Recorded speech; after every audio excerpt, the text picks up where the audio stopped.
Let me introduce myself. I'm laughing because isn't that like, I don't know. I was thinking lyrics to a song, but let me introduce myself. Hi, my name is Emily. I'm a faithful follower of Christ. I'm trying to get my kids to put their dirty dishes in the dishwasher. That's how it's going so far. It's really not their fault. Ironically, the less we're here, the messier the house gets because we run in and run out and use things like clothing and dishes. I'm making this video right now. I don't know that I'll post it, but I might.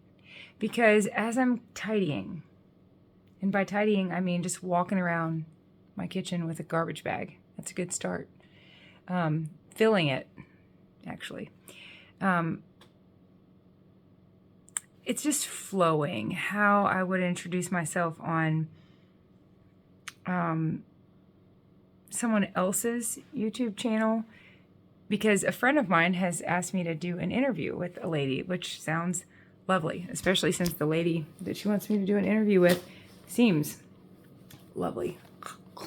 Happy birthday to one of my kids.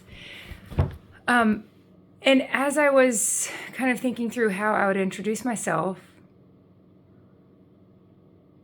I thought I could do that right here. I have some new subscribers. Hi, welcome. Pray. That's on my hand because I've committed to some of the ladies in one of the jails that I visit. I run a jail ministry, which is amazing and challenging. It's very interesting. Lots to navigate. But anyways, they were telling me they pray at night. And I said, well, I've been praying in the morning. And I said, I challenge you. Between now and the next time I see you, you pray 4 times in the morning. I'll pray 4 times at night. So that is literally on my hand to remind me to pray tonight before I fall asleep.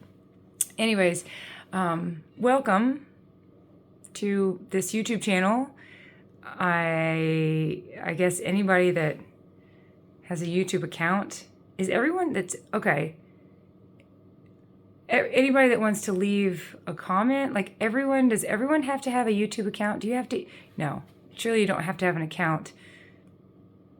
But if someone's leaving a comment, they do have one, because you can click on their little profile and see that they have so many subscribers or whatnot. I don't know if that means they have a channel.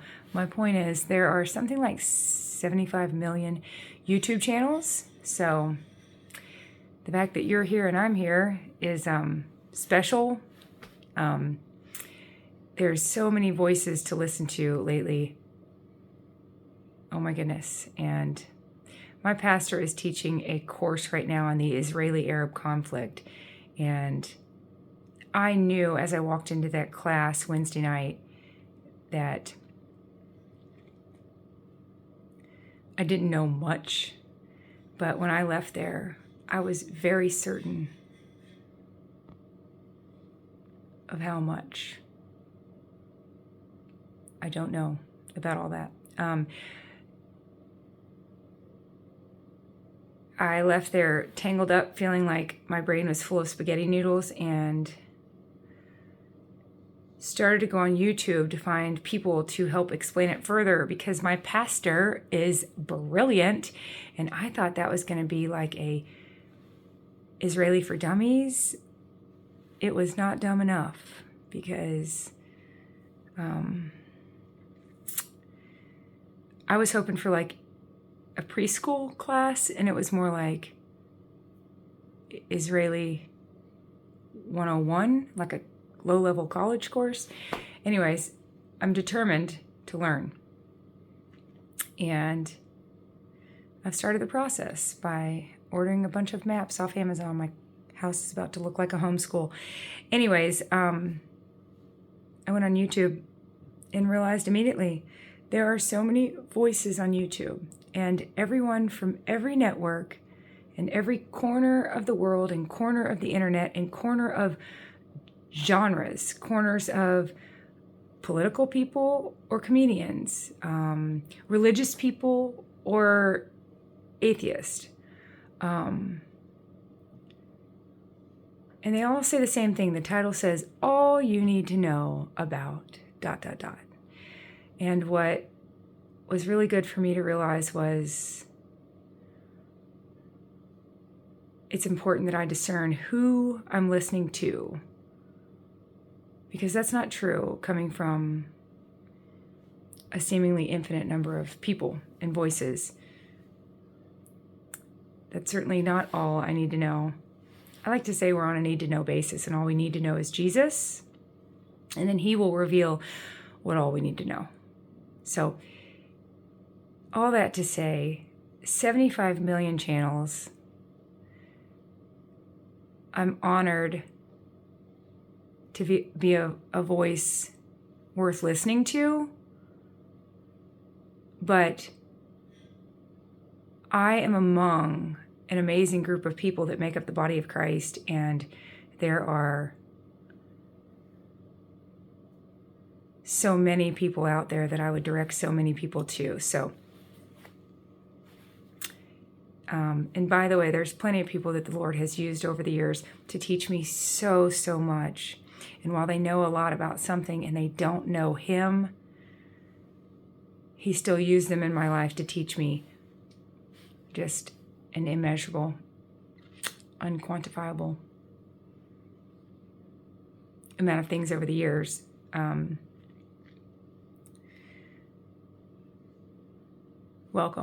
Welcome to the channel. It's nice to meet you. Let me introduce myself. My name is Emily. This channel is, like I say in my little description of my channel, life is a process. Let's process it together. Just like the mail, when it comes in, there's a lot to go through at times. And it can be tricky to discern what is junk mail and what is not. But we go through it. And sometimes it's really nice to go through some of life with others.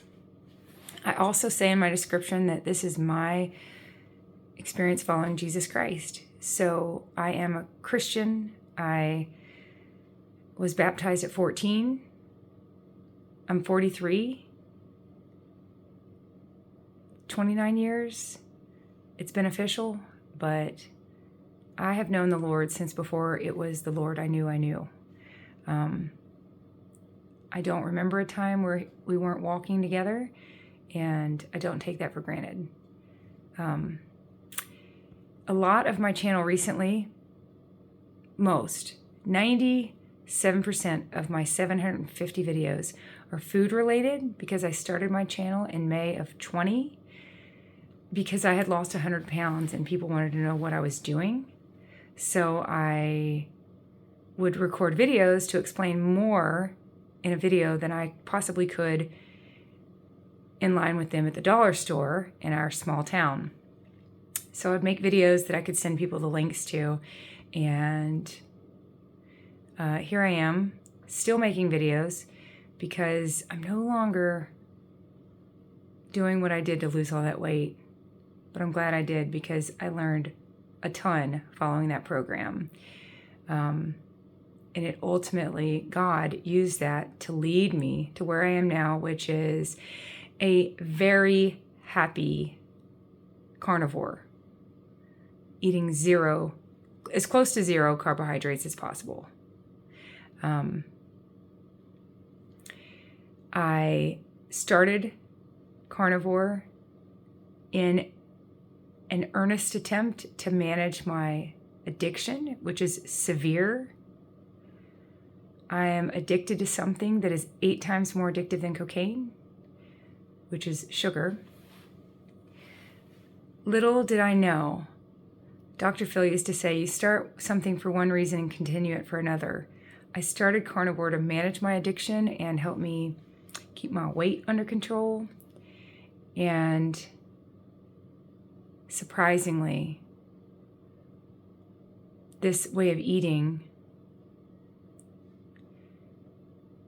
completely eradicated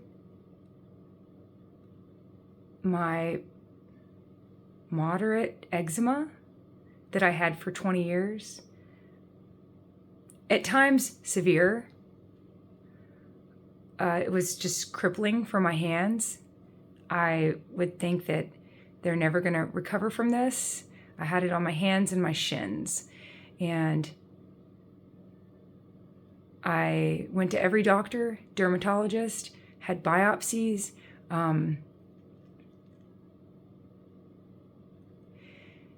They gave me ointment after cream after cream, after external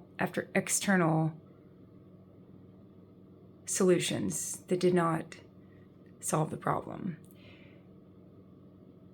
My eczema was an autoimmune issue that this diet has cured. I will get a flare-up if I eat certain things, so I'm learning that I am more sensitive to pork, especially sausage, but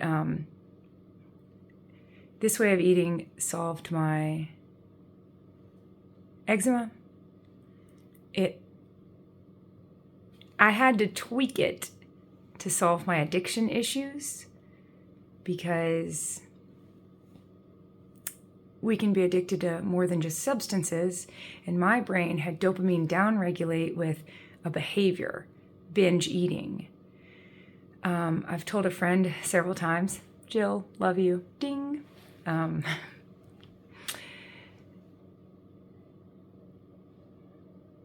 I refuse to be diagnosed with binge eating disorder. I want to say, you think? That's like diagnosing an alcoholic with binge drinking disorder. Kind of goes with the territory. It's par for the course. If I'm addicted to sugar and flour, I'm going to binge on them. But at Celebrate Recovery, I used to say, hi, my name is Emily. I'm a faithful follower of Christ. I'm addicted to sugar, flour, and binging. So, of course, we can be addicted to behaviors, not just substances. Pornography, shopping, gambling, anything that is dopamine releasing, where the dopamine has to downregulate, meaning your body says, time out, too much dopamine. Next time you do that, I'm not going to release as much as I used to. So then it becomes dose dependent. You have to do more and more and more and more to calm the craving. I like the definition. Addiction is when you first took something to feel good, and then you started having to take it. You first took it to feel good, then you took it to feel normal. That's the definition of dependent. This way of eating, as I've tweaked it, and I did not find success with my addiction until I went Lion May 7th and did the Lion diet, beef and butter and water, beef, butter, salt, and water for 7 months.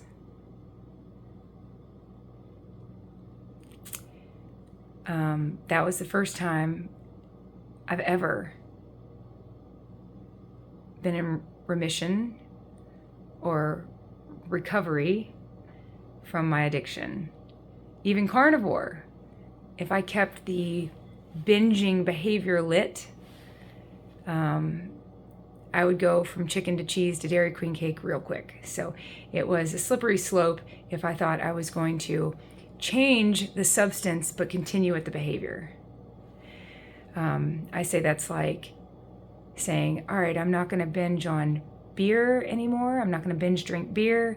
I'm just going to switch from 24 beers to 24 Dr. Peppers. And it wouldn't take long before you're like, this is not fun.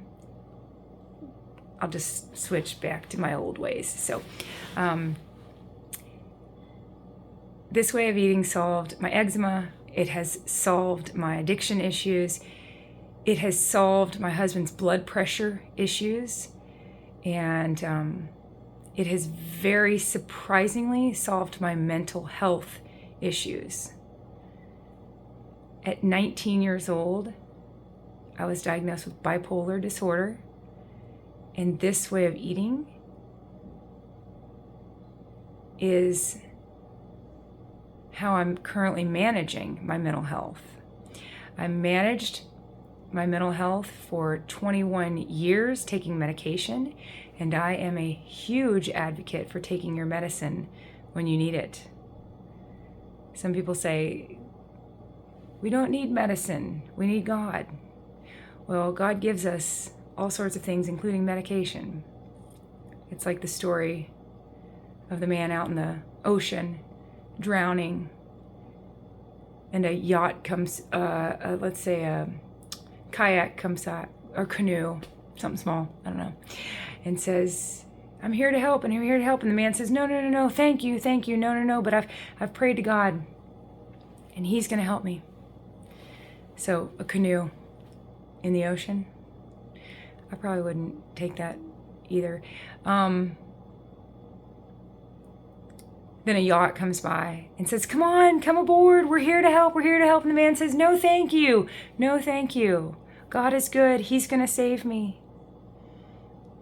And then a helicopter, grab the rope, we're here to help. And the man says, no, God's going to help me. And the man drowns, goes to heaven, and says, Lord, why didn't you help me? And He said, I tried. I sent you a canoe, a yacht, and a helicopter. So anyways, we want to accept help when we need it. And I desperately needed medication over the years.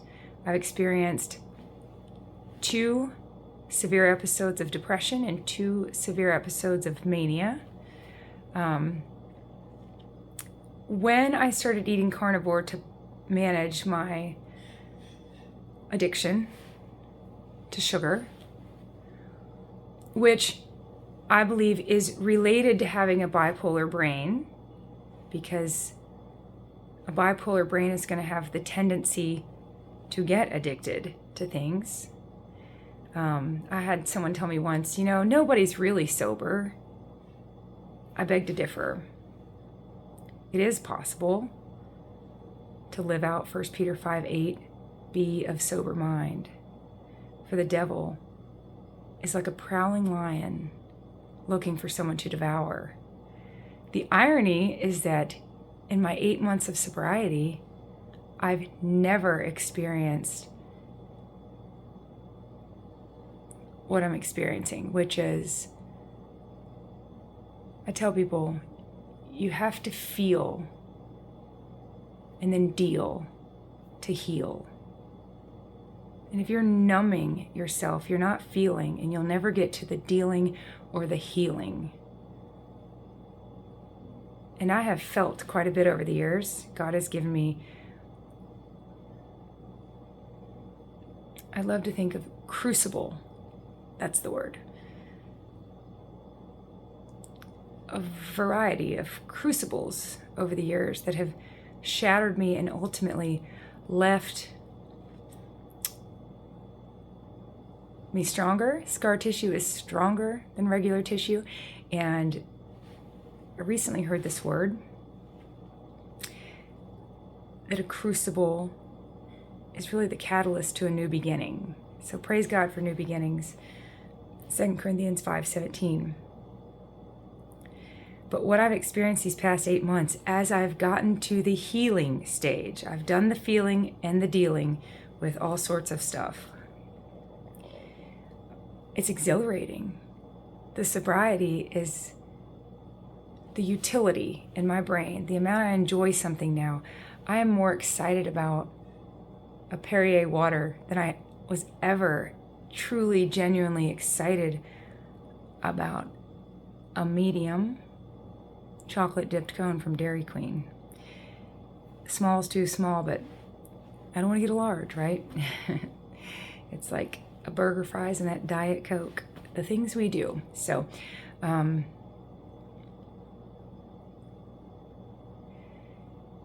here I am using this way of eating to manage my mental illness, which I see as a gift. I wouldn't trade my brain. I love my brain and the way it works, but I think of bipolar as a fire.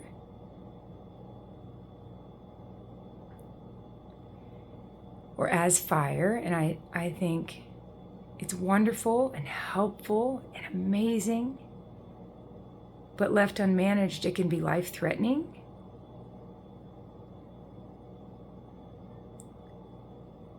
and fatal. And I had the honor of speaking at my aunt's funeral after she took her life. This is genetic. And I recently told my kids that we have bipolar in our home, and the last thing we're going to do is pretend we don't. I'm very serious about managing this. I think if the Tasmanian devil lived in your home, the worst thing you could do is try and ignore him. So I use this way of eating to manage my mental illness. I've been off the medication that I took for 21 years, and I wouldn't mind at all to go into medication someday. The difference, what they do, bipolar as in two poles. One way to manage bipolar is to make sure you can avoid one or the other of these so that you don't cycle through them. Because while it might feel like a merry-go-round, bipolar is actually more like a roller coaster, and what goes up must come down, and in some ways what goes down must come up. So I want to stay me, not on either of those ends of the spectrum.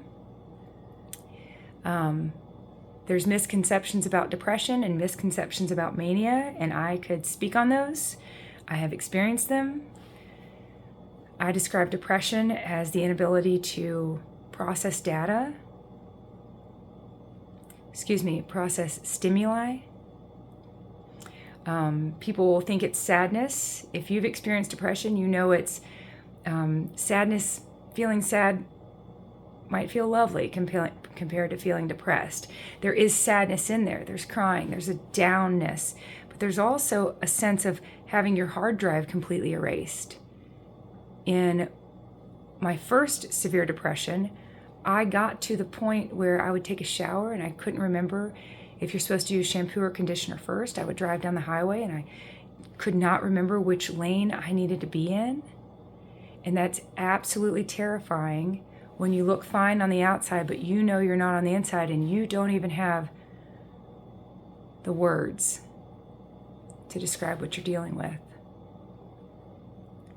Mania, while depression is the inability to process stimuli. So if somebody says, Emily, you want to meet me at the mall at 2:00? It's like, what is the mall? And when is 2:00? It's too much.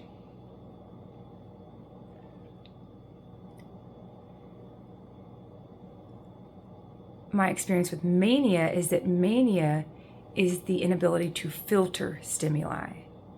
So everything you see and hear and taste and experience, your brain is taking it in and it's too much. I had one manic episode that felt like euphoria and the other like terror. One manic episode lasted 3 weeks and one manic episode 17 years after that one. No, the kid is 17 now. Must have been 5 years later. One of my severe depressions was postpartum, and one of my severe manias was postpartum. But the first manic episode was euphoric because I had been depressed and I didn't know anything about mania, so I was real happy to not be depressed, but it was euphoric. The second one was absolute panic, and it was during the first that I was hospitalized.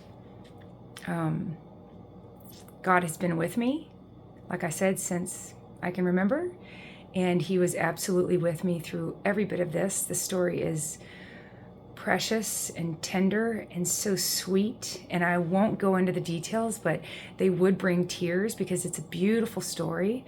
I tell people my boyfriend at the time, I was a sophomore in college, my boyfriend at the time drove 4 hours to visit me for 15 minutes in the psychiatric unit. And I tell people this, and I've said it behind the pulpit.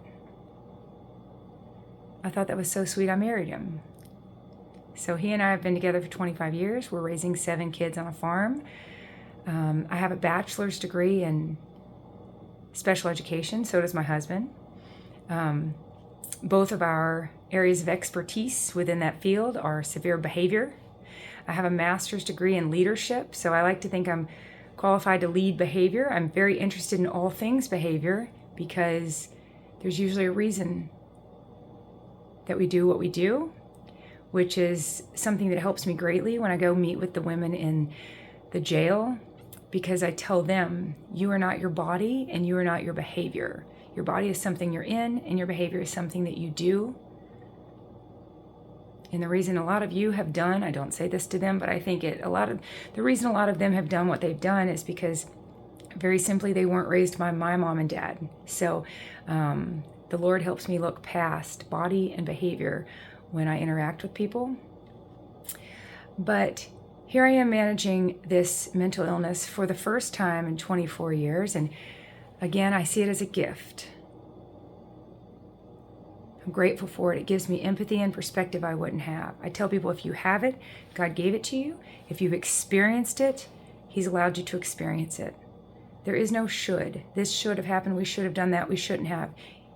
If it happened, apparently that's the way it was supposed to happen, and God is working all things out for the good of those called according to His purpose, Romans 8:28, but also Genesis 50:20, what the enemy means for harm, the Lord uses for good. So at 19, to have bipolar written on my forehead was excruciating. My first thought in the hospital when I got diagnosed was, this means I can't have babies. First thought. Because all I ever wanted to be was a wife and a mom. And here I am, 25 years later. The Lord blessed me with 5 biological children, and He recently trusted me with adding 2 more. So we've adopted. But I definitely see it as a gift. And I'm ready to be more vocal about this. I have shared over the years, but more one-on-one. Anytime I had a baby and the nurses found out I had bipolar, they wanted to know, like, how are you doing this? What are you doing? And my aunt has it, and my cousin has it, and they're struggling in this. So I've always been open to sharing my story at the expense of my own privacy to help other people. But here I am. I managed it with medication for 21 years. When I started the carnivore diet, even though it was a bumpy, rough road to get to the lion diet, now I have an excellent system where I categorize foods and sort of yes, no, and be careful. The eczema will flare up. The binge eating tendencies will flare up. The sugar cravings will flare up with these kind of in-between foods. But in the beginning, it's been almost 2 years. I noticed right away that as I ate this way, the medication I was on, and again, I'd be happy to go into medication, my experience for what works and what doesn't. I took 3 different SSRIs at different points. Those are antidepressants, but what I took for 21 years was a mood stabilizer. I avoided depression by avoiding mania. And as I started eating this way, I could feel that the extended release medication I was taking was not doing what it needed to do, and something was wrong. And so my husband and I experimented with me stopping, and the trouble I was having went away. Come to find out, I was being poisoned. It was becoming a toxic level. And I went and met with my doctor not long after, because I wanted him on the same page, and he said, oh, well, if you're going to eat this way, and you really are, then you can't take that medication. And he shared with me that this way of eating is what they used to prescribe to solve both mental health problems and blood pressure problems. And I could go into the science there of why it works. But basically, to naturally produce ketones, which puts your body into a state of ketosis, where you're a fat burner, not a sugar burner. I think of it as the difference between a gas engine and a diesel engine. 2 totally different fuel sources. You really don't want to mix the 2. I suppose you could, but if you're going to be ingesting sugar, you won't be in ketosis. The ketones are a natural antidepressant.